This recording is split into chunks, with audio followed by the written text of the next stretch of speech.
Yo, everybody. Welcome to Off Panel, a weekly interview podcast about all things comics, brought to you by Sketch.com. I'm your host, David Harper, and today's guest is the resident comics critic at the AV Club. It's Oliver Sava. Thanks for coming on, Oliver.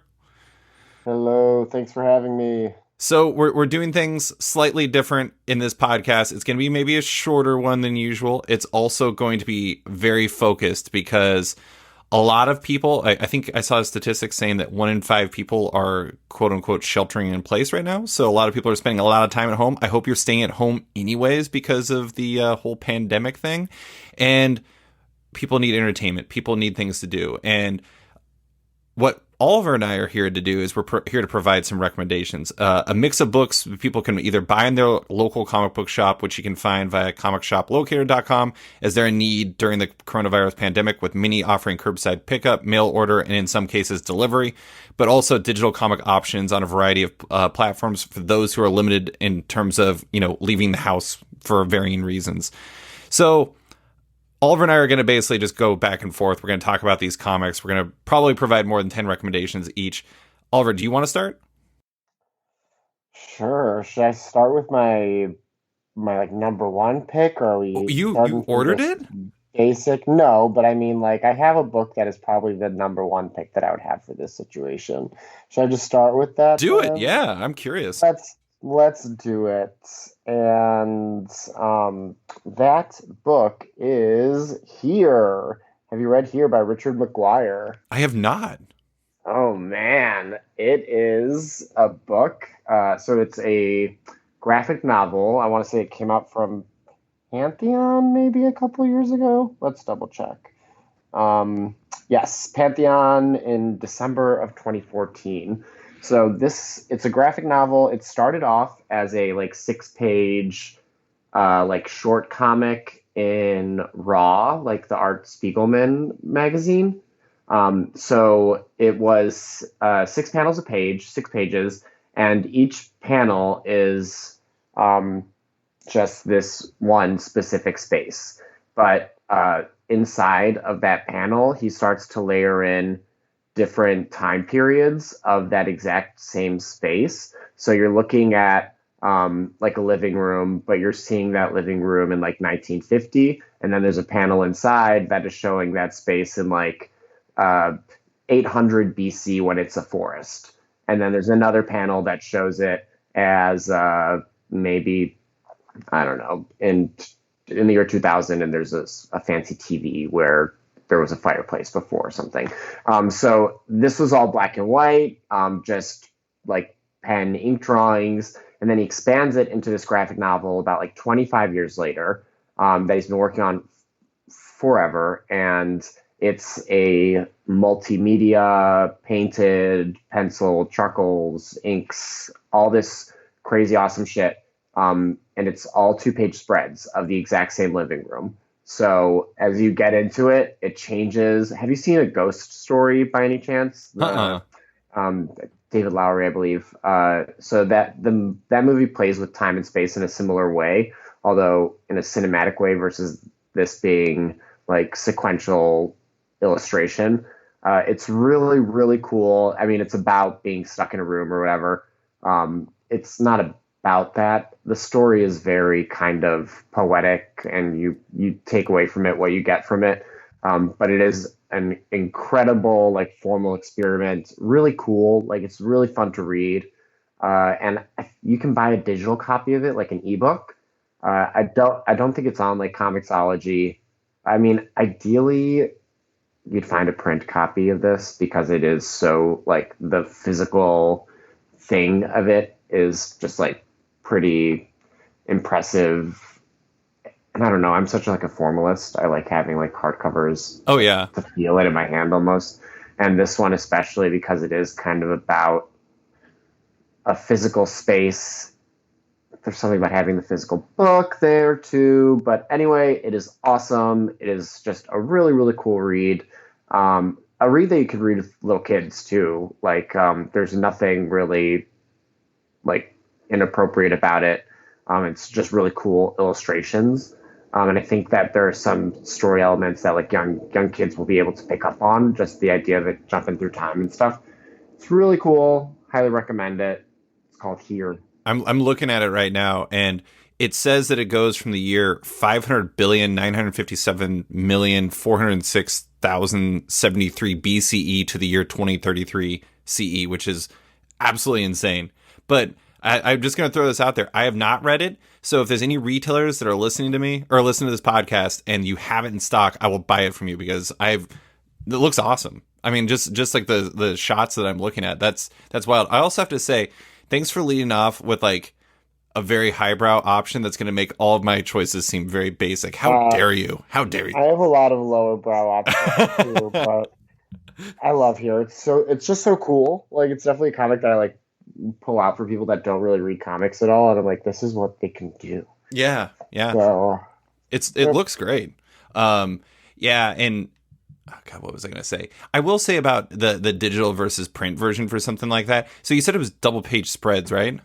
Exactly. Yeah. Digital gets a little wonky with digital or with double page spreads sometimes. I don't know. I have like kind of a love-hate relationship when it comes to that. Although that's mostly PDFs. If you read a PDF that's a double page spread, it breaks. Yeah. I would assume the ebook is just going to be full horizontal probably the entire time. But yeah. Yeah. Cool. Right. Let's hear your lowbrow option. It's not lowbrow. It is the highest of brows. It is okay. So Oliver and I both love John Allison.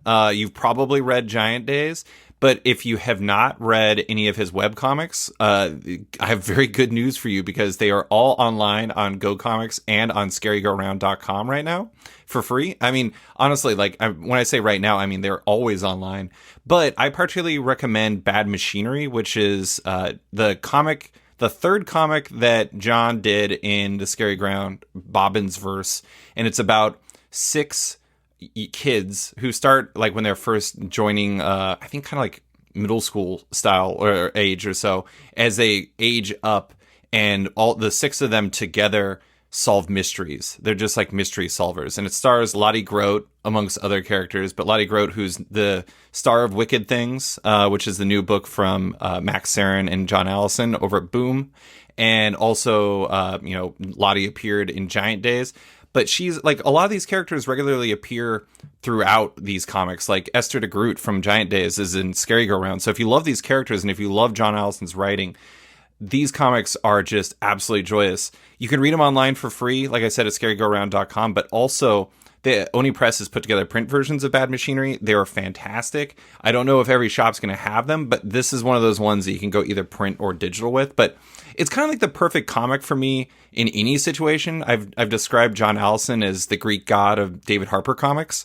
But the thing about his stuff is like, sometimes people need a little joy in their lives, and especially when they're going through stuff. And I think that Bad Machinery is a very good antidote to the current climate of the world. I love it. Have you ever read it?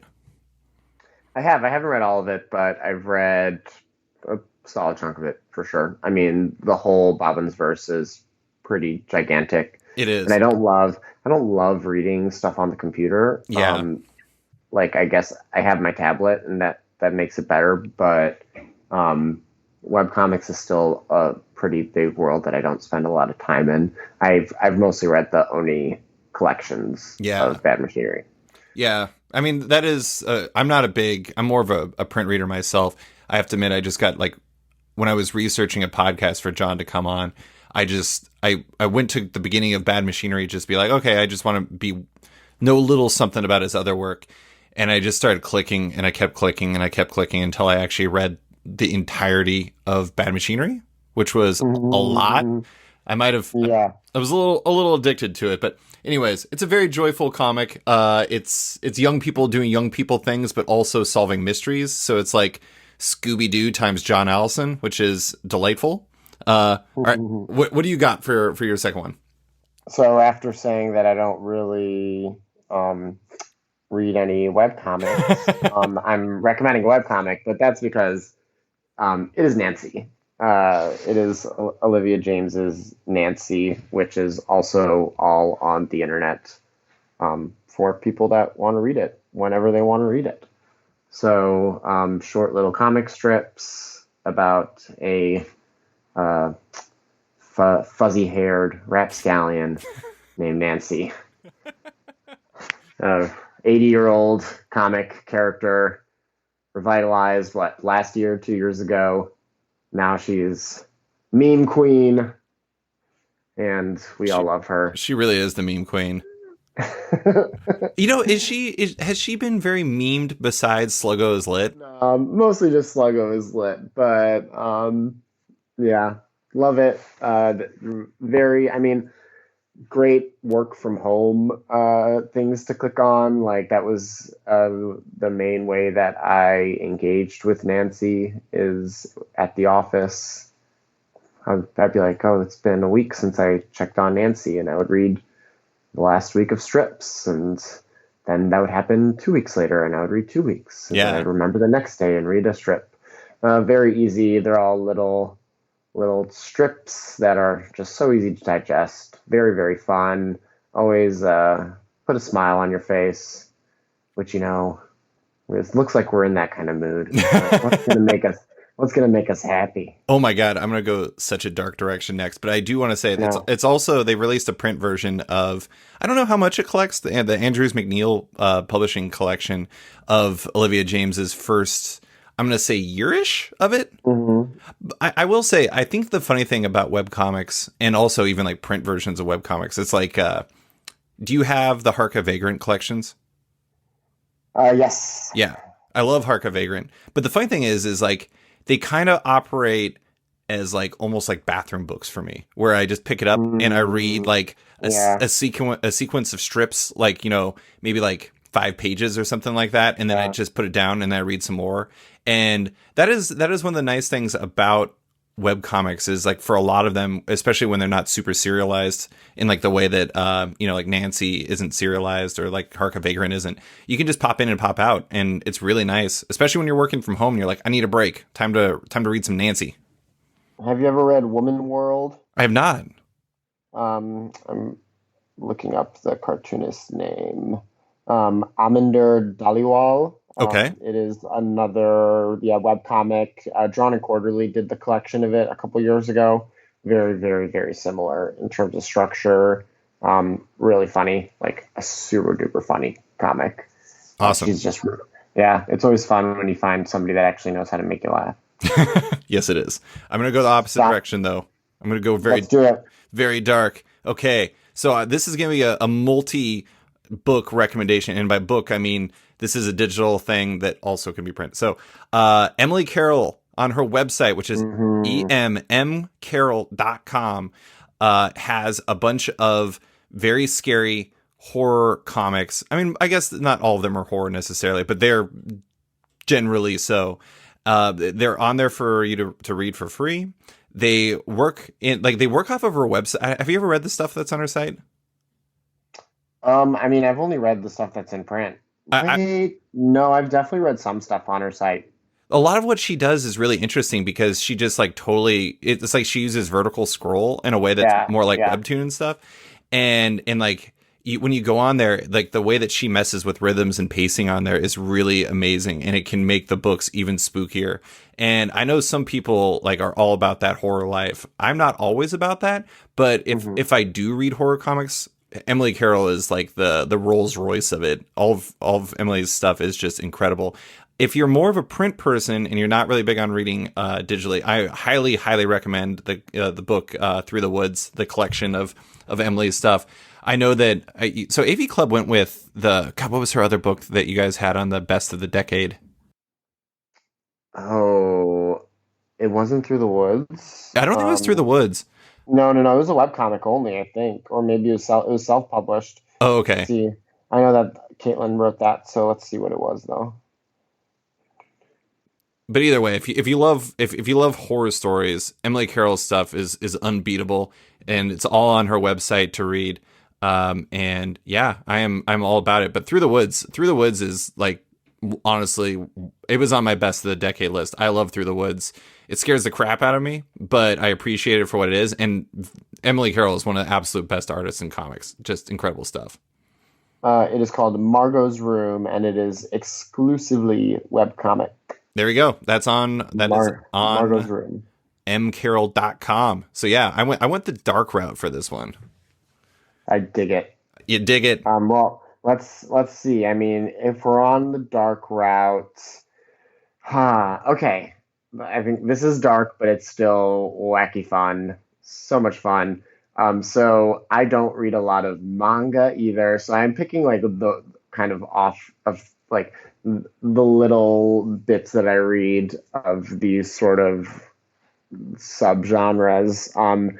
If you get the Shonen Jump app, which is an insane deal, it's Isn't it three like dollars a 99? month. Oh, it's $3. Yeah. I think it might be $2 a month, $3 a month or something for this insane library. It's like 10,000. It's probably like 15,000 by now. And the book that I enjoy the most on Shonen Jump is Chainsaw Man. It is a truly insane comic about a like street urchin who meets this chainsaw devil. I mean, it's been a while since I read the beginning of it, so I feel like I'm going to botch this origin. But all you really need to know is that he's like fused with this chainsaw demon that means he can have chainsaws come out of his entire body, essentially. So they come out of his hands, they come out of his head, and he just kind of chainsaws through shit in these crazy, amazing action sequences. It's like usually him fighting other devils. There's people that have their own devils that they're attached to. It's really, really weird. Super duper violent, like crazy. Of course, it's called Chainsaw Man. I was going to say, like, if you have your head and arms can turn into chainsaws and it wasn't violent, it'd be really, like, I guess you could be like a cooking book or something like that, and you could use the chainsaws for cutting, but that'd be tough. It's really just one of those comics that kind of actually deserves like thrill ride. It's just like a joy to read because you're like, oh my God, what kind of crazy shit is this guy going to come up with next? And but it also has some like really, it goes to like really dark like character places in an interesting way. I don't know. It's all over the place in a way that I find very enjoyable. Yeah. Chainsaw Man. Yeah. Yeah. I mean, I always find it really fascinating when you're talking about like stuff that's on like Shonen Jump or like a lot of manga series. It's really interesting because sometimes you get so in it that like you're saying, you can actually forget like the beginning of it. So like I love 20th Century Boys. Hold on, I'm gonna turn really quick. And it's 22 volumes, and then it switches into a second volume, and then it becomes like an entirely different book called 21st Century Boys. And you get so far into it that it like, I don't know, you kind of like, I don't want to say you lose like the thread or anything like that, but at a certain point it's just like, it's about being 20th Century Boys. It's amazing. It's about the apocalypse. It can be hard to like describe what the origin is after you get so far into it. Yeah. All right. Well, my next one is kind of dark, but also very fun. It's mostly fun. Assassination Nation. Oh my God, I'm totally messing up. It's Assassin Nation. The Assassination Nation is the movie that is unrelated, but it's Erica Henderson and Kyle Starks. It's an Image Skybound book. It is available in trade now. Its first issue is also available on Image's site to read for free, along with a lot of other books because they made a whole lot of number ones free. But I love Assassination. I think Kyle Starks is one of the funniest writers in comics. Erica Henderson is maybe the best character acting artist in comics, in my opinion. I mean, she's up there. And the whole thing is basically the world's former greatest assassin is a mob boss now, and he's nicknamed himself Chekhov's gun because he's a ridiculous human. And somebody's trying to kill him. And so he hires the 20 highest ranked assassins in the world to protect him. And it's like a ridiculous concept, and it has characters named things like Fuck Tarkington. And it is absolutely absurd, but is just so fun. And also, Kyle Starks has like this incredible brain for like the origins of action movies and like the roots of action movies. So this has a lot of like Korean action movie vibes to it. There's even a scene where this one character who's named Taipan, who's the one unaffiliated top 20 assassin who's working for somebody else, he shows up, and instead of pigeons like John Woo flying from behind him, instead of doves, pigeons fly out behind him. And it is like just hilarious. It's awesome. I don't know if it's available like on Comixology Unlimited or any subscriptions, but if you want to check it out, you can read the first issue for free right now, and you will be delighted by it. It's really fun. It's violent. It's ridiculous, but it's a very fulfilling 5-issue miniseries that you can just jump into and enjoy. Oh yeah, it's it's totally worth buying that book. Erica Henderson's art is so good on it. Like the acting is one thing, but it's like the action that she does on that book is so awesome. Yeah. It's just like really like very fun, creative action sequences executed really sharply. And she colors it too. The colors are really awesome. That was a really, really good book. Yeah, I love, it was really cool too seeing her come off of Squirrel Girl and go to something where she can show a different side of herself. And I think she did a really good job with that. Also, I think she's going to do that with Dracula Motherfucker, which is her and Alex DeCampi, which will be really, really fun. So fun. And now, a quick word from our sponsor. I want to take a quick second to give a shout out to my friends at TKO Studios. TKO is a new comics publisher doing things a little differently, with each of their titles being binge released in trade paperback and 6-issue collector's box sets at the same time. Their second wave of comics dropped recently, including one of my comics of the year in Jeff Lemire and Gabriel Hernandez Walta's Sentient, Roxane Gay and Ming Doyle's The Banks, and more, as well as gems from their first wave, like Garth Ennis and Steve Epting's remarkable war story, Sarah. Each is available now at tkopresents.com in trade, single-issue box sets, and digital release. Want to check these comics out before you order? Well, I have great news for you. If you visit tkopresents.com, you can read the first issues of each title for free right now. If you like what you read and you're a retailer, reach out directly to them at sales@tkopresents.com or go to tkopresents.com/vendors to order. TKO offers a 50% order discount as well as free shipping in the United States, a deal that's pretty hard to beat. Just a reader? That's cool too. You can order whichever comics you like directly off their site as well. Visit tkopresents.com to learn more today. And now, back to the show. What's your next comic? So I'm going to go with, I don't know if I should go with something that you can find easily, like streamable. No, we're going to stay on the Image train. And I'm going to recommend Pretty Deadly. Which I imagine that you can, some of it's probably on Comixology Unlimited. I know that you might be able to find it on Hoopla. But yeah, Pretty Deadly, Kelly Sue DeConnick, Emma Rios, Jordi Belair. Just brilliant. Awesome. Like the most gorgeous comic maybe that I've ever read in terms of, I don't know, like lyrical storytelling. Like, Emma Rios is unbelievable, and the way that book goes through different genres is super fascinating. Like, I think it's like my favorite thing that Kelly Sue DeConnick has worked on. The first arc, we're in spaghetti western with all these cool, surreal fantasy elements. Then we go into like World War I, serious like trench warfare story. Then we're in the golden age of Hollywood for this most recent arc for like crime noir.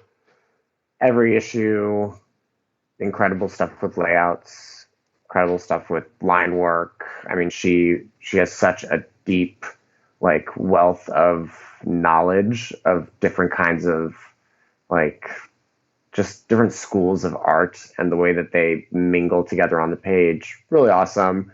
And I mean, it's pretty dense. I feel like there's a lot that you can spend just like breaking down in your head. I mean, I'm a person that like loves to really stare at a page of art and like think about what the creators were like trying to get across. And I mean, not every comic gives you that opportunity to really think about choices that are being made, and Pretty Deadly always does. Always. And all three I looked it up. All 3 volumes are on Hoopla, at least in Anchorage, Alaska. So the Shrike, the Bear, Chicago, and the Red. So. There we go. So if you want to read that is available on Hoopla, or you can order it through your comic shop.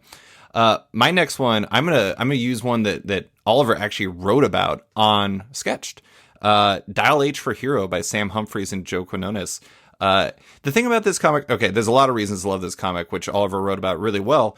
But there's one thing I really love. It's a tour of comic book history, and you can see all of Sam and Joe's, kind of passions and influences in comics kind of play out on the page. Like the first Dial H for Hero, if you don't know, it's a character idea that basically you dial H on a rotary telephone and it turns you into a hero, but it's random. And so you don't know what's going to happen. And so Miguel, the main character in the first issue, dials it and he turns into a like early 90s image character called Monster Truck that is just like ultimate. I mean, I don't know. I mean, like, I don't even know how to describe it beyond like 90s image. That's just it.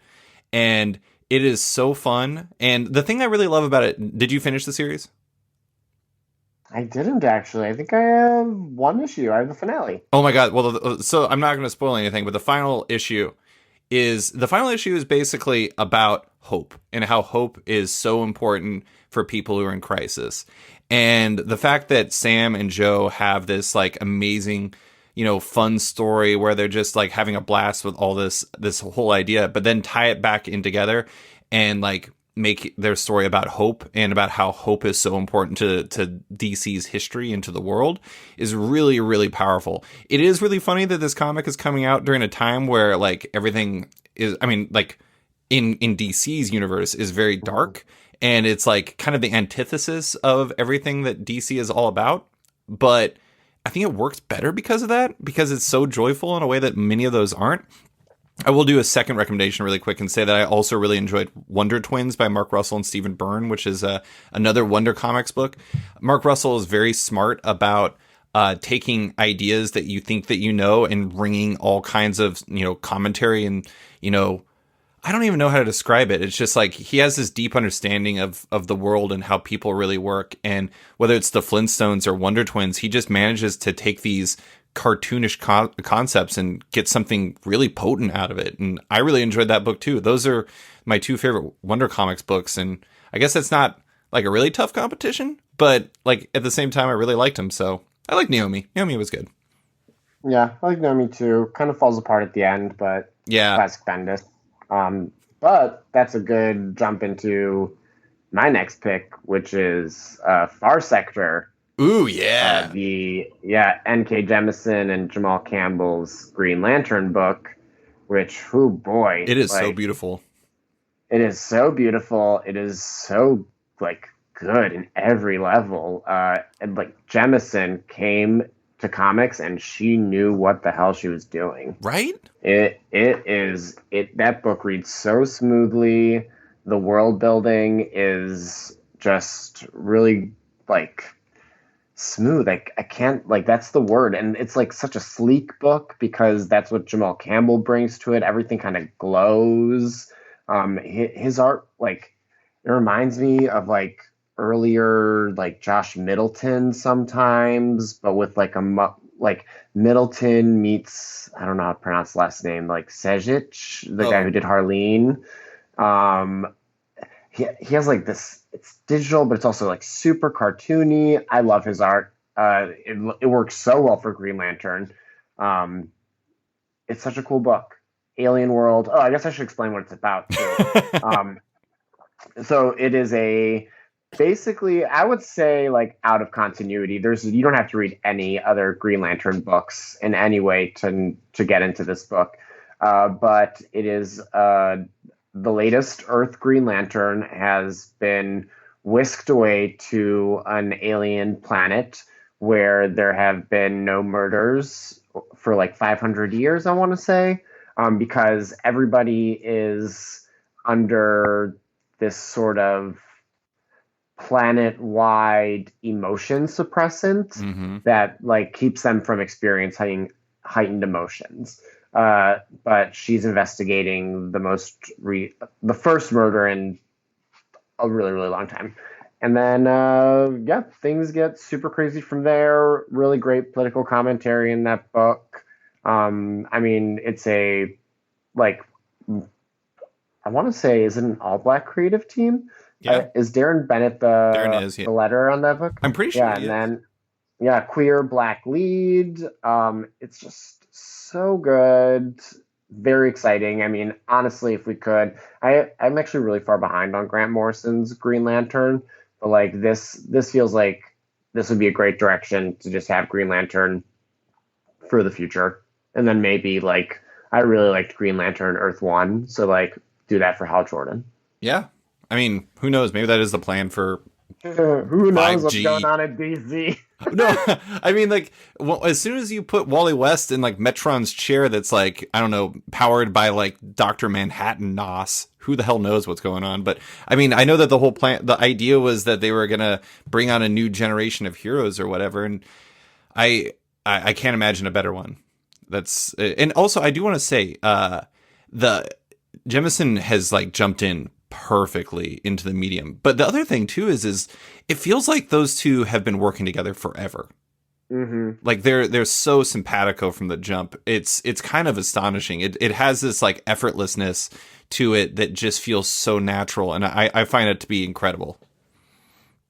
Okay, my next one, I'm gonna go back a little bit. We're gonna stay on this superhero beat, and this is a Marvel Unlimited one. You might be able to find it in trade. I'm guessing not. It's a 12-issue series.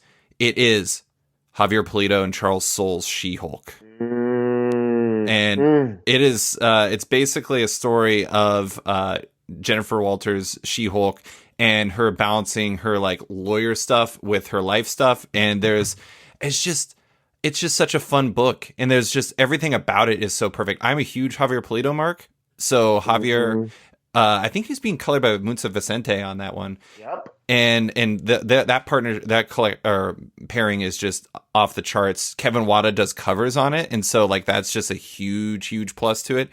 But that book is just so fun. It's kind of like in a lot of ways, it's like an underrated like proto hangout book in some ways, because a lot of it's her hanging out with like pals and stuff like that. And like I love the way the Javier Pulido lays out like the office building. There's like these scenes where Jennifer is just like walking around with like her landlord, and you can just see her move through this building that she's her office is based out of. It's just really awesome seeing how she balances that stuff.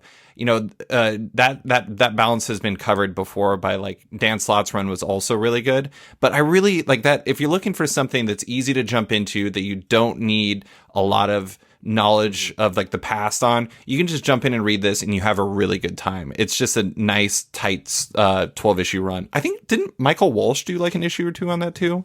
I'm trying to remember who was the dude. Ron Wimberly. Ron Wimberly. That's it. Oh my God. That's it. Insanity. Yeah. Like, that issue has Javier Pulido and then 2 issues by Ron Wimberly. Yeah. Crazy. I feel like there might be one more fill-in artist that did like issue 11 or something, but I don't think it was Walsh. No, I know that Marvel did a complete collection of this relatively recently, so there might be a trade out. And yes, super highly recommend. One of the best runs like in Marvel history in my mind. It's like, so it's good. So good. Charles Soule's best work, because it's his perfect wheelhouse. Like, this is law forward in a way that I felt like even Daredevil wasn't, or at least like he couldn't have as much fun with the law in Daredevil, because with She-Hulk, whereas Dan Slott was using kind of like a law firm as just this place where he could do really wacky stuff with comic book continuity. I think that not Soule. I always get thrown off by that E at the end. I know, it does too. I know. Please, Charles, if you're listening, don't get mad at us.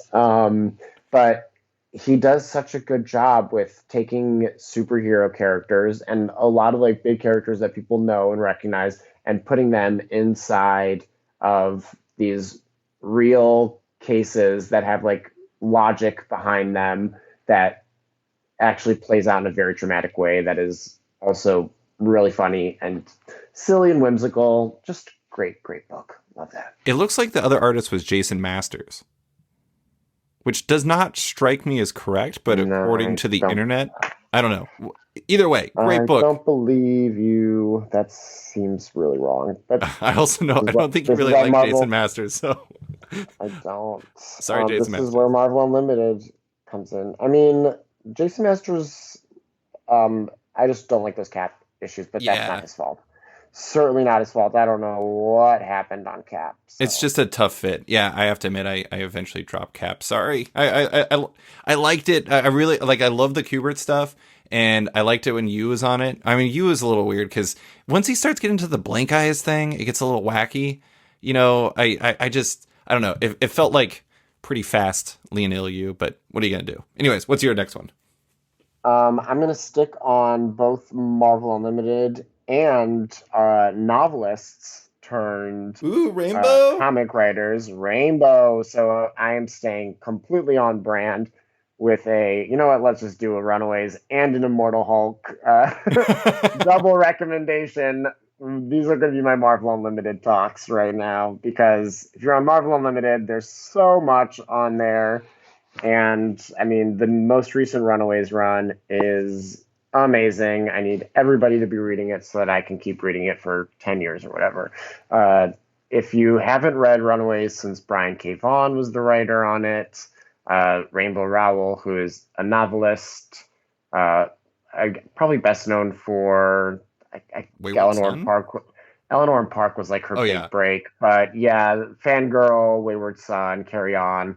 Uh, and when Rainbow took over the book, she basically brought back Gertrude, and Gertrude is our audience surrogate for everybody who hasn't read the book since Brian K. Vaughan did it, because she's been dead, and now they need to fill her in on all the crazy things that have happened with all the other characters. So it's a really, really clever way of making it easy to get back into the world of these heroes. And then she does what I've always, always wanted Runaways writers to do, is basically ditch superhero stuff completely and make it a teen drama. If full issues with no action, just characters talking, hanging out. Love it. Chris Anka does art for most of the first 18. And then you have Andre Genolet, I want to say. Yeah.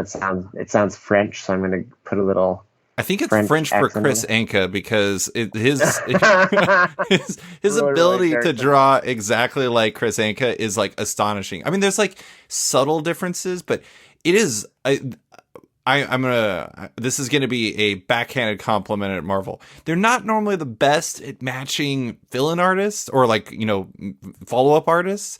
And like this is basically like if it didn't say a different person's name on there, I'd be like, oh, Chris Anka's still doing it. Okay, cool. Yeah, so good. And then I mean, like Natasha Bustos is going to be doing an issue. I'm really excited for that. I love her art. But yeah, the first I think like 26 issues or something are probably on Marvel Unlimited. Let's see. First 24, so the first 2 years of it. It is just fantastic. Absolutely love it. And then also go read Immortal Hulk. It's the best superhero comic. I feel like I've heard that one from you before. I feel like I might actually go into a different Al Ewing rant. We'll see. We'll see how this top 10 We'll, unfolds. we'll see how it goes. I'm gonna do another double feature, but it's not gonna be Marvel Limited. It's going to be books you can read with your kids. One I actually recommended to Oliver before we started. It's Sheets by Brenna Thumler. You can find it on Hoopla, and you can also find it at comic shops. It was a Caracal release, which is one of the 7 million Lionforge imprints. And anyways, and Brenda Thumler, it was her first book that she did like by herself, writing and drawing, and it is an absolute delight. It's basically about a young girl who she lost her mother, and she's basically the person who's like running her family, and it's her like trying to figure out life and trying to like manage having being a teenager who's figuring out high school, or actually I think maybe she's in middle school, but either way, maybe it's high school. And she's trying to keep her family afloat by like helping run the laundromat that they own. And she's trying to like figure out being a young person, and all these different things are a lot of weight. And then she runs into a ghost. And there's like the sheets idea is like she's always cleaning sheets and everything like that. But there's a young boy's spirit who is kind of entered the real world and is kind of rolling around causing havoc because he doesn't really understand what's going on. He just wants to be part of the world again. And it's basically about their relationship forming as she's trying to save the family and save like their livelihood. And it's just a really like Brenda Thumler's art is beautiful. Like the way that she approaches storytelling. The thing I really like about it is there's a lot of stuff that she does because she didn't grow up on comics, where she's just got a really unconventional approach to storytelling, but Yeah. it works really well for the book. And it's a really like sad but also like heartwarming story, and it's funny and it's goofy, and I really like it, and it's perfect for really readers of all ages. I think that, from what I understand, it's like Lion Forge's biggest book ever, and it's just like a pretty big hit relative to like the rest of their books. But this, if you're the type who has kids who like Raina Telgemeier or likes Kazu Kibuishi or really like anybody, this is like that level quality. It's really, really good. Big fan. On the much more recent beat, we got just came out Jean Luen Yang's Dragon Hoops. This is a graphic novel that Gene did that's ostensibly about him following the oh my god, Bishop O'Dowd Dragons. It's the the school that he taught at. Their basketball team was going for the California state title, and for a year he followed that team. But it's not just about that. It's about him figuring out his work-life balance. It's about him figuring out what he wants to do in comics. It's about all these individuals and how their experiences are different depending on who they are and what their background is. And it's a really fantastic story. For basketball fans, there's a ton of history stuff in there about basketball. I actually learned stuff, and I'm like basketball obsessed. But if you don't like sports, it works equally, because it's filled with human drama, and it's just done really, really well. I mean, I don't think I need to say that Jean Luen Yang is good at comics, but Jean Luen Yang is really good at comics. And this is just an absolute treat. And also, if you get the print version, for the production value the first second did on it is amazing. It's got like bumps on the outside, like it's actually a basketball, and it looks like one. And it's great. And I don't know. I just love it. It's amazing. Yeah. It's awesome. I mean, it is like your perfect comic. If only there was food in there. But yeah, it's really, really good. I've been definitely waiting for Gene to like come back and do his own thing, and he definitely nailed it. Have you read Superman Smashes the Klan? I've heard really good things about that. I've read the first 2 chapters. I mean, I'm definitely going to be writing about, I think, that and Dragon Hoops together. So it'll probably be a little closer to when Superman Smashes the Klan comes out in trade. But this is a good transition. Ooh. Because my pick is a big umbrella pick, but it's basically the DC YA middle grade books, which formerly Zoom and Inc. What is this, DC Kids? Maybe, I don't know what they call it, but the middle, or the, I think young adult ones are just DC, and then the younger ones are DC Kids. They made it needlessly complicated, but that's not the point. They made it needlessly complicated. The digest DC graphic novels essentially is what I'm trying to tell people. Like, look for the smaller ones. They are all out of continuity. There's been 12 by now, probably even more. They're really, really fun. So my top ones would probably be Harley Quinn Breaking Glass. That's my favorite. Fantastic. Absolutely amazing. Mariko Tamaki, Steve Pugh, who, I mean, like, I liked Steve Pugh, but now I'm like obsessed with him. What he does with colors in there, woo! It is so good. Yeah. It's just like that, like, true. It should have been the launch book, first off. Like, they should have waited until that book was completely done so they could launch with that, because it is such a home run. I feel like there were kind of like a couple months of like underwhelming books, and then they come Harley Quinn, just is amazing. I really liked the new Batgirl one.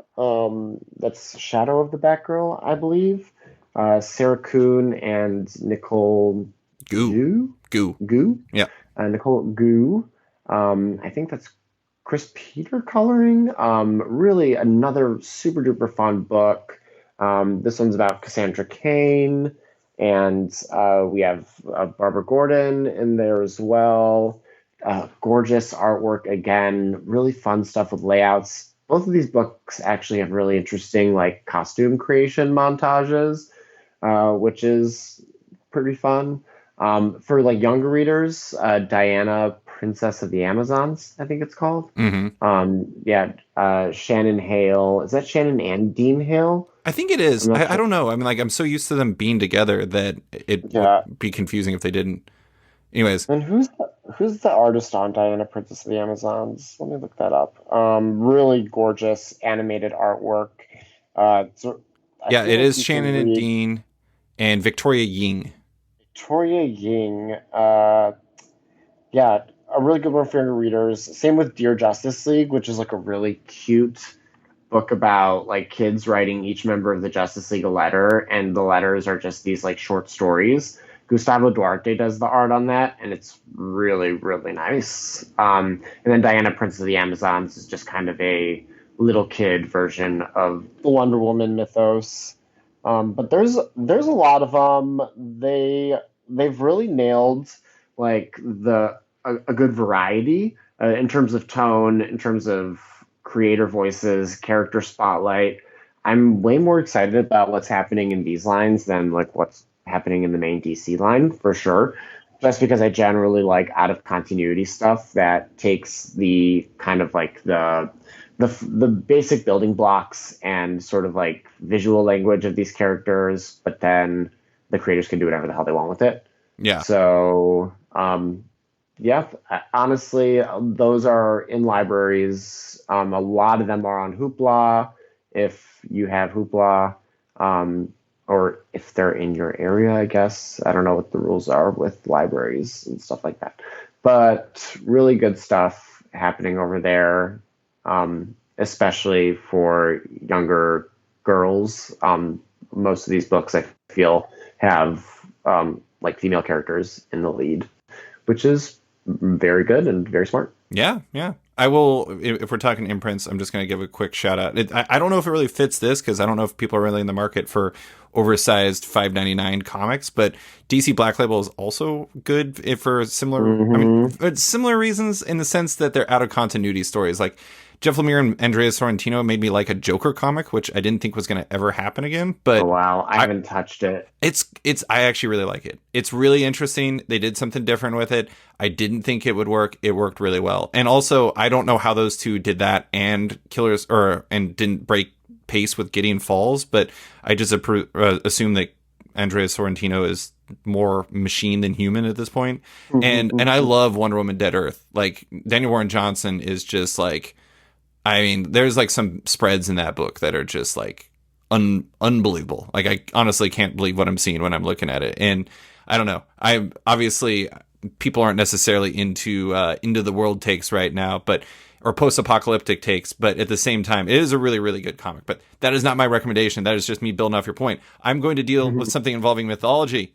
All right. So if you download the Webtoon app on your phone and you want something to read, I recommend Rachel Smythe's Lore Olympus, which is a retelling of Persephone's tale, done in a very modern, very young person angle. And it's done with a vertical scroll because that's how Webtoon works. But the thing that I really like about it is Rachel Smythe, you know, for a lot of people, vertical scroll is a very uncomfortable thing to create in because it changes the cadence of how creating comics works. It's like you don't have traditional panels, you don't have like the traditional structure of a page. But Rachel Smythe is like really smart about how she breaks up pages or breaks up sequences, how she uses pacing, how she uses words instead of like as a part of a piece of art. She can use that as like almost an isolated panel. And it's a really fun romance comic about, well, the story of Persephone. So if you know the story of Persephone, you kind of know what's gonna happen because it's a myth. So spoilers, I guess. But at the same time, it's a good comic. And for people who are looking for something a little different, who are looking for something more on like the romance side of things, and they love like atypical art with really like gorgeous, lush colors, then Lore Olympus might be up your alley. I recommend it. It's definitely something that's outside the box for some people, but it's good stuff. Yeah, I've heard really good things, and I really like what I've seen of that book too. So I should check it out. It's very stylish. I like it. All right, what do you got? Very kind of opposite direction. if you're looking for a project, do I have a project for you? It's a little book called Love and Oh my Rockets. God. Maybe this is the time for me. I've never read it. 40 years worth of stories, essentially, by Jaime and Gilbert Hernandez. I mean, I'm going to be honest, I've read maybe half of the Gilbert stuff. It's the more challenging for me to get into versus Jaime. I've read all of it, and it is so good. I mean, like the true comic epic of, I don't know, our times, definitely my life. I absolutely love it. It is just a sprawling alt comics masterpiece. I should explain what it is. So it's primarily, well, you have the two brothers, and they both have their own half of the book, essentially. These stories aren't really connected in any way, although sometimes I think characters have shown up, but it's usually like cameos, stuff like that. Jaime's is pretty much chronological, so the characters are aging in real time. Starts in 1981, so they are teenage punks in 1981, and right now they are in their mid 50s. So we've seen this group of friends, lovers grow, go through all kinds of stuff. The main characters are Maggie and Hopi. They are on and off again girlfriends, but also just really fun, like best friends. They've been through so much together. It's just kind of inspiring, the amount of passion that goes into this book. I mean, on both ends. The Gilbert stuff is a lot more expansive. He started off telling stories about this Mexican town of Palomar, and has expanded far, far outside of there, telling generations worth of stories with these characters. And it's a lot, though. It is a lot. I think Jaime is like our best kind of character. You said like Erica Henderson for character acting. I mean, in terms of like classic comic booking, Jaime is just my guy. The way that just like flesh hangs on bodies in his art is, that sounds really weird. That does sound Sounds really creepy. weird. But like he talks about it in like his big kind of artist edition that he does, but he thinks a lot about gravity and the way that gravity affects bodies. And like you can see that on his characters. Like they actually, the weight of the world has changed them over time. Hmm. Like uh it's awesome. But again, yeah, 40 years worth. I mean, there's quite a bit on Hoopla. Libraries probably, I mean, depends on how robust your library's graphic novel section is, but I feel like a lot of library systems have Love and Rockets hanging out in there. I don't think you have to necessarily start like at the very, very beginning. But I mean, if you're looking for something to do while you're stuck inside, it's a good time. I almost recommended, obviously not similar, but in terms of sprawling long term narratives, I almost suggested just diving into the Mignolaverse, because there's like so Mm. much, like you can get into Hellboy, and then you can get into BPRD, and then you get into like Baltimore, and you get into like Witchfinder, all that other stuff. Yeah. It goes for a while. It goes for a while, but I mean, I do like those narratives that run for so long that you start. I'm not going to go as far to say like the skin hanging off their bones, but I will say that like, you know, like you can feel the weight of time on these characters in a way that, you know, shared universe stories in comics don't normally, you don't normally get to see that, because it's like the illusion of change in Marvel comics, and, you know, also in DC books. It's like there's always a reset around the corner. But for like Love and Rockets, or for even Hellboy, it's like you can feel the history there, and I think that makes them very powerful reads in a way that you don't often get with you know, Marvel and DC comics. All right, so I'm gonna go. I have two more recommendations. One, this one's on Marvel Unlimited. You can possibly find it in trade. It is like a pet book for me because I just thought it was extremely well done. It was Meet the Skrulls by Nico Henrikon and Robbie Thompson. A lot of people skipped it because it was a lot of people thought it was a cheap Captain Marvel tie-in. It is not. A lot of people, were just like, miniseries, whatever. But I think the whole thing is now on Marvel Unlimited.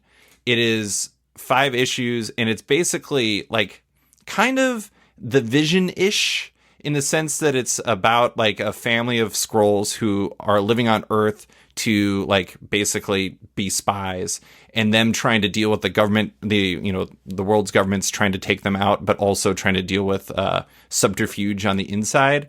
But it's mostly about the family, and it's mostly they're the Warners, and it's them trying to deal with coming from a world that's all about war, and trying to deal with the idea of sharing something with these people that goes beyond your people. And also a lot of it's about identity. Like the Nico Henrikon does some incredible stuff in it, where you see like there's like this one scene in the first issue where the family is sitting around a dinner table, and one of the daughters is chastised, and you think that they're being chastised for being on their phone, but they're sitting in their human form instead of switching to Skrull form.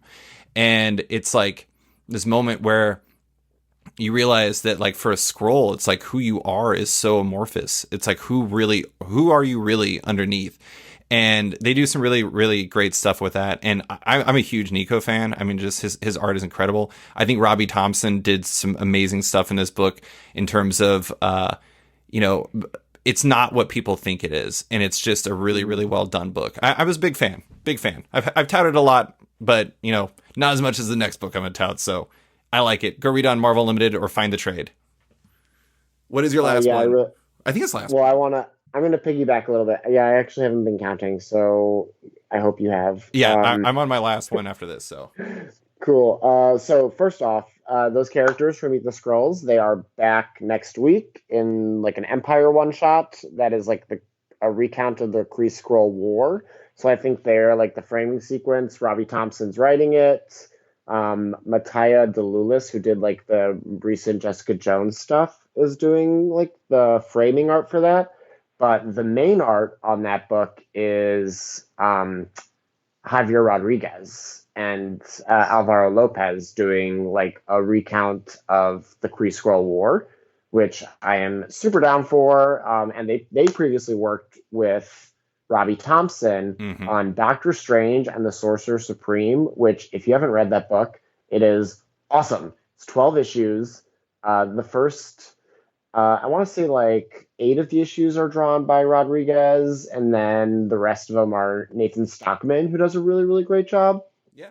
But it has some of the coolest layouts I've ever seen in a comic. There's a whole book, like a magical book thing that happens at one point.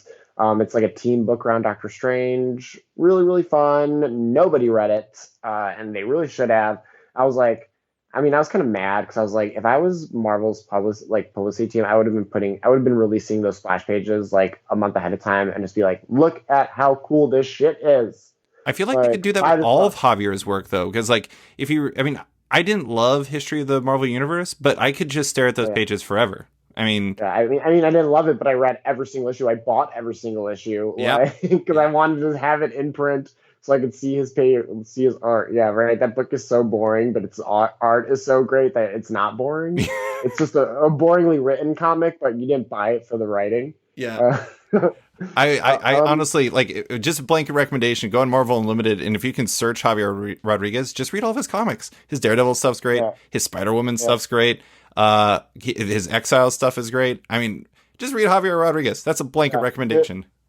There are a couple that I would say go Javier Rodriguez. Just do all the Al Ewing Marvel Unlimited. It's exciting. What a thrill. Just go and read his entire thing from beginning to end. You'll have a great time, guys. Yeah. Okay, my last pick. Oh, boy. Okay. I'm going with Coda. What a great way for the end. And look, Coda, it's my last pick. Oh. Get it? Like the Coda. I get it.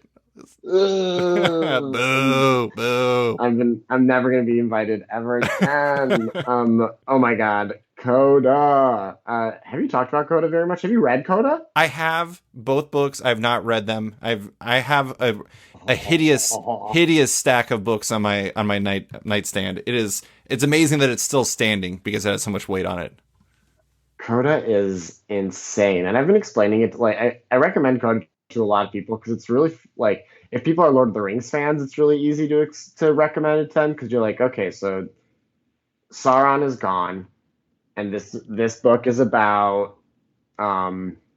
a orc warrior woman who goes crazy every couple months in a berserker rage, and like her dysfunctional relationship with her piece of shit bard husband who wants to change her. Like that's what it's about. It's a marital drama in Middle Earth, with this wild fantasy circumstance. The art is just unbelievably amazing. Matthias Bergara, he was doing like Sons of Anarchy comics before this, which blows my mind. That is really hilarious to think of. The things that he does in this book, I mean, he's giving you full fantasy explosion. The designs are crazy. The action is just like spectacular. 2-page spreads will blow you away. He's coloring the book too. I think he has like a coloring assistant, but it is just a pure dream. Simon Spurrier is writing it, and I mean, I think he's like one of the most interesting writers in comics. He loves language so much, and I mean, the main character is a bard, so he definitely has a lot of fun with that. Although you're not going to have to read a lot of songs. Thank you, Jesus. Because that never ever works. It is just so fun. I mean, it gets heavy because I mean, it's at the end of the day, this is like a drama about a married couple. But that's what's so good about it. The fact that he's able to find this really great personal story in the midst of true fantasy. I don't even know. Smorgasbord of awesome. This is unrelated to Coda, but it is related to Cy Spurrier. Did you see that he accidentally posted him reading a poem onto DC Vertigo's Twitter account? Him reading a poem? Yeah, I didn't watch the whole thing, but he like tweeted about it, and he was like trying to post from his tablet onto his personal account, and he accidentally posted it to Vertigo's from a AMA he did like a long time ago. And he didn't realize he hadn't used his tablet in so long. It was very delightful. He's like been thinking about this poem a lot this week, and it's just Cy Spurrier's face, just like reading poetry. It's amazing. Cy, you're the best. Fun. It's amazing. The dreaming is so good too. If you can, I mean, he's working with like the best artists in the biz right now between Matthias and Bilquis. Oh my god! Yeah. Oh, and I mean, and then Matthias is on Hellblazer right now. I mean, it's a good time to be a Simon Spurrier fan for sure. You know, didn't that Matthias guy work on Immortal Hulk before? Yeah, he did issue 28. I'm kidding. Kidding. Of course he did. I was. I just wanted to bring it back to Immortal Hulk because it had been a bit since we talked about it. Okay, is that your final pick? No. The end of all things? No. My final pick is the comic I've recommended more than any other comic, unless you include Next Wave, which doesn't really count as a recommendation so much as me yelling at people until they read it. Now, your name is basically David Next Wave Harper. It really is. It's ridiculous. Actually, you know, the funny thing is some people have started associating me more with Stiltman because I think people think I'm kidding when I say I like Stiltman, but I actually do like Stiltman. Anyways, unrelated. The comic I've recommended more than any besides Next Wave is Kaiju Max by Xander Cannon. It is, so I've heard that it is on Hoopla in some places. It is on Comixology Unlimited. It is, you can buy a Giganto hardcover at your comic shop. You can buy the trades at your comic shop. Whatever you do, buy it. Actually, you know what? I'm just going to say this. I'm getting crazy. The first person who emails me at david@sketch.com after this, I will buy it from your local comic book shop for you because I believe in this comic so much. I love it. Oh my God. Yeah. Kaiju Max is so good. It's basically, the easy synopsis is Oz meets Godzilla. But at the same time, like the fascinating thing about Kaiju Max is like, it's about a supermax prison for kaiju. And a lot of people think it's goofy and funny, and it is goofy and funny. There's actually a scene that begins the 5th season that features large Pokemon-like creatures using people to battle in a Pokemon sort of way. And it's really bizarre, but it's also really absurd and funny. But the thing about it is it's also very tragic at times. It's really poignant. It's really heartbreaking. There's an issue that's basically Hamilton, where they like the whole thing is set to a musical. It is constantly surprising. It is constantly delivering the unexpected. And Xander Cannon, I mean, I really hate when people just say it's like, oh, the art's really cartoony.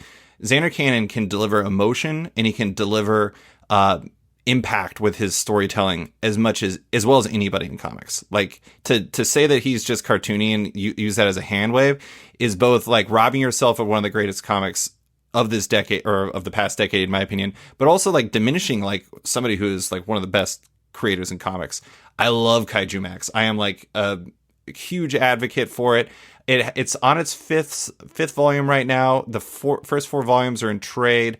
I think the hardcover collects either the first 2 volumes or the first 3, but they're all amazing. But yeah, I mean, if you have Comixology Unlimited, you can read the first trade right now, no problem, and you should because it's awesome. I love Kaiju Max. It is also sad. It is also very sad. But you know what? I like that. Fun and sad. That's all. That's what. I mean, that's a lot. The good things are fun and sad. Yeah, I mean, that's the interesting thing about that book is it's like it's such a. I mean, it'd be really weird if it was just fun all the time, anyways, because it's about a supermax prison.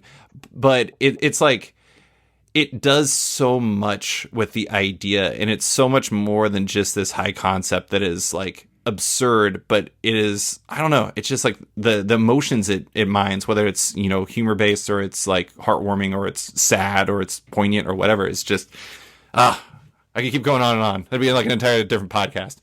But anyways, Oliver, that is all I have for you.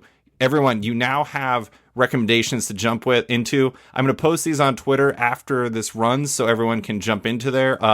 Hopefully I can throw some links in there too on where you can find it, but help your comic shops. Everybody needs help right now. You know, read some comics, stay inside, take care of yourselves. Oliver, all of the same to you. Thank you so much for doing this. I appreciate you taking the time. Thank you. Hopefully people will go out, buy some comics, find out if your comic shop delivers or will do some sort of pickup situation. I know comic shops are being very, very accommodating right now. So do what you can to help. And yeah. Is your shop doing reading. Like curbside or anything like that? Yeah, I mean, they close today. Today's when shelter in place starts. So they are closed in the next hour, maybe. Yeah, they'll be closed. So after that point, I don't really know. Maybe delivery is the situation. I have to figure it out. My shop is doing curbside pickup even after we go to like sheltering in place. And so you just call ahead and just go and they'll drop it off at your car. So shops are going to need us. Yeah. And my shop owners live close by. So I think that's probably what they're doing too. Where it's like, call us and we'll grab your books and get them too. That's awesome. Well, Oliver, take care. Thanks for coming on. You too. Thanks for having me. Thanks for listening to this episode of Off Panel with the AV Club's Oliver Sava. You can find him on Twitter at Oliver Sava and is writing at the AV Club. As a heads up, Off Panel is once again brought to you by Sketch.com. Check out the new version of the site and consider subscribing for access to all the site's content and its members-only forum. If you're a fan of Off Panel, make sure to check it out on Patreon. If you back the show in there, you not only support it, but you get early access to each week's podcast, access to weekly content, and more. Also, don't forget to subscribe to Off Panel on iTunes or Spotify and give the show a rating or review while you're at it. You can find Off Panel and Sketched on social media by liking it on Facebook at /Sketched, that's SKTCHD. Follow on Twitter at SketchComic or following me at @SliceFriedGold. Big thanks to all my existing patrons, including Charlie Chu, Greg Peterson, Stephen Hall, Dan Lee, Cameron Schrader, Pensacola Pop Comics, Kim Eslin, Philip Merrick, Christian Shelton, Kenny Porter, Chris Pachalo, Torin Grunbeck, Fuzzbubbles, Christopher Todd, Transmitter Down, Harry Sayer, Waltz Comics and Books, Carl Mazel, Danny Ollie, Paul Slates, Litwin Studios, Akil Wilson, Nathan House, Alex Dimitriopoulos, Terry Dodson, Troy Jeffrey Allen, Leona Kingus, Keegan Ray, Milton Lawson, Wesley Gift, Sean Kirkham, Harry Small, Alistair Ross, Julio Anta, Brett A. Schmidt, Jason Goodmanson, Paul Ryanwan, Connor Farner, Vita Yala, Aditya Bidikar, Tara Ferguson, Dave Slusher, WMQ Comics, Akil, Kokachi, Phil White, Sean Pinello, Ken Heidelman, Philip Seavey, Al Ewing, Ryan Alcock, Nick Michelin, David Kelly, Rob Wilson IV, Nick Polito, Owen McCready, Brendan Fletcher, Gary Maloney, Jonathan Nilsson, Matthew Groom, Jason Massey, Adam Bogert, Xavier Files, Matthew Taylor, Tyler Turner, Nick Patera, Jacob Sorelli, Ford Gilmore, Dave Brody, Ira James Matthew Daskin, Modern Magic Stories, Nick Hall, Bjorn Basin, John Hendricks, Steve Anderson, Ian Maxfield, Cliff Chang, Benjamin Shipper, Colin McMahon, Chris Palmer, Scott McGovern, Nathan Fairbairn, Kat McKenzie, Greg Rucka, Adam Highfield, Fiona Staples, Chris Hallrent, Mark Abnett, Mike Murphy, Michael Shirley, Tom Barnett, Jim Demonakos, Norbert Niccolo, James Kaplan, and Mission Comics and Art in San Francisco. You guys are all the best. A quick thanks to Upright T-Rex Music, who wrote and performed Odd Panel's theme song just for the show. Check out their music on Spotify because it's completely delightful. Thanks for listening, and tune in tomorrow for another episode.